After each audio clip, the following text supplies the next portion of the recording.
Salvete, Wanyambe. Selamat pagi saudara-saudari yang dikasihi Kristus. Mari kita mengawali hari baru dengan mendengarkan firman Tuhan yang diambil dari Injil Matius bab 14 ayat 1 sampai 12. Tuhan bersamamu. Inilah Injil suci menurut Matius.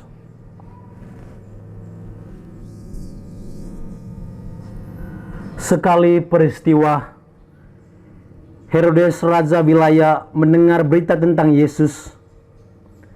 Ia berkata kepada pegawai-pegawainya, "Inilah Yohanes Pembaptis. Ia sudah dibangkitkan dari antara orang mati, dan itulah sebabnya kuasa-kuasa itu bekerja di dalamnya." Sebelumnya, Herodes menangkap Yohanes, membelenggu dan memenjarakannya demi Herodias, istri Filipus saudaranya. Sebab Yohanes berkali-kali menegur, katanya, "Tidak diperbolehkan bagimu memperistri Herodias." Walaupun Herodes ingin membunuhnya, ia takut akan orang banyak yang memandang Yohanes sebagai nabi. Pada hari ulang tahun Herodes, menarilah anak perempuan Herodias di tengah-tengah mereka dan menyenangkan hati Herodes, sehingga Herodes bersumpah akan memberikan kepadanya apa saja yang dimintanya. Atas desakan ibunya, anak perempuan itu berkata, "Berikanlah aku di sini kepala Yohanes Pembaptis di atas sebuah pinggan." Sedihlah hati raja, tetapi karena sumpahnya dan karena tamu-tamunya diperintahkannya juga untuk memberikannya. Disuruhnya memenggal kepala Yohanes di penjara. Kepala itu pun dibawa orang di sebuah pinggan dan diberikan kepada gadis itu. Lalu ia membawanya kepada ibunya. Murid-murid Yohanes Pembaptis datang mengambil mayatnya dan menguburkannya.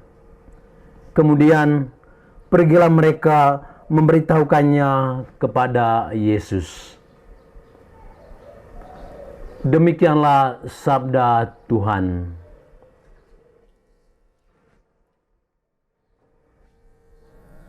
Saudara-saudari yang dikasihi Kristus, tema kita hari ini adalah tentram tanpa dendam.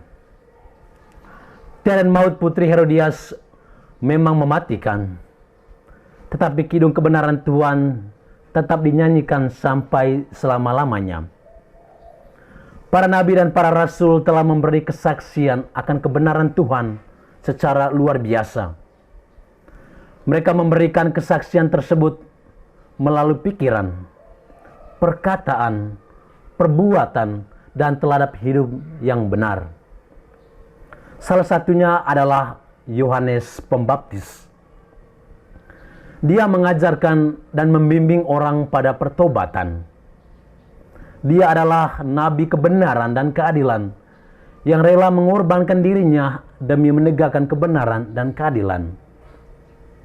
Bacaan Injil hari ini mengisahkan tentang Yohanes Pembaptis dibunuh.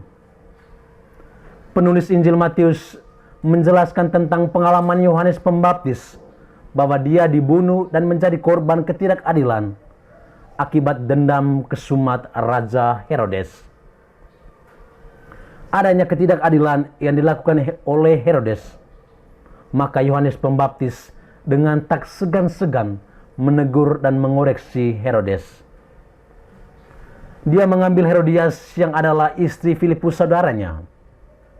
Yohanes Pembaptis berkata, "Tidak halal engkau mengambil Herodias." Hanya dengan perkataan ini saja membuat Herodes tersinggung dan menyimpan dendam. Pada dasarnya, Herodes adalah sosok yang memiliki sifat otoriter dan pendendam. Dia sebagai seorang pemimpin besar seharusnya menjadi teladan bagi rakyatnya. Namun, moralnya merosot dan wibawanya sebagai seorang pemimpin, dia sendiri yang merusakkannya. Yohanes Pembaptis dipenjarakan karena nasihatnya kepada Herodes, dan pada akhirnya kepalanya dipenggal di dalam penjara. Penulis Injil berkata, disuruhnya memenggal kepala Yohanes di penjara. Dendam kesumat seringkali memenjarakan dalam bara kejahatan. Dendam kesumat membuat tidak bebas dan membutakan mata hati, sehingga orang dapat melakukan kejahatan untuk memuaskan nafsu amarahnya. Herodes, Herodias, dan sebagian bangsa Yahudi memiliki sikap ini. Yohanes Pembaptis adalah sosok seorang nabi yang memiliki daya pengajaran yang tegas dan keras. Dia tanpa memandang status, menegur orang yang hidup tidak mementingkan keadilan, kebenaran, dan tidak sesuai dengan kehendak Tuhan.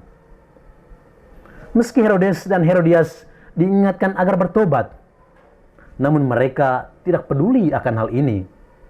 Justru mereka membenci, memusuhi, dan membinasakan Yohanes Pembaptis. Saudara-saudari terkasih, bagaimana dengan kita? Sebagai pengikut Kristus, kita pun dipanggil untuk memberitakan kebenaran walau dalam situasi sulit.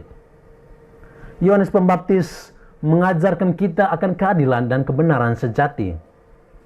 Tuhan Yesus mengajarkan agar setiap pengikutnya berjuang mematikan benih dendam kesumat.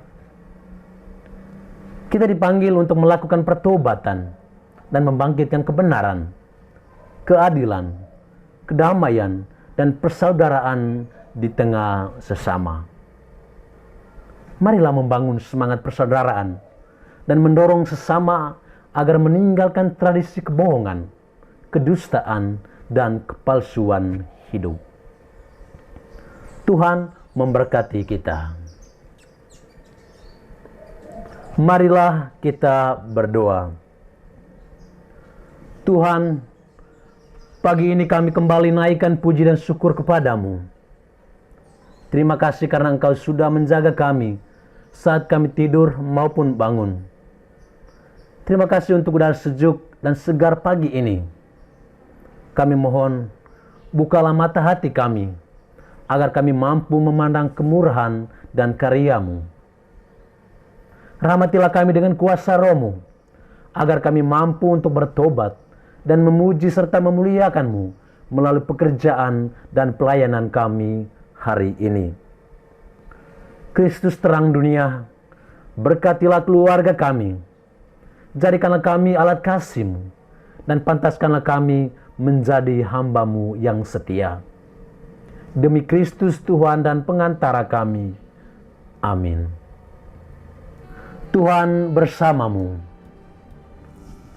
Semoga kita sekalian, orang-orang yang kita kasih dan doakan, seluruh aktivitas kita hari ini dibimbing, dilindungi, dan diberkati oleh berkat Allah yang Maha Kuasa, Bapa dan Putra dan Roh Kudus.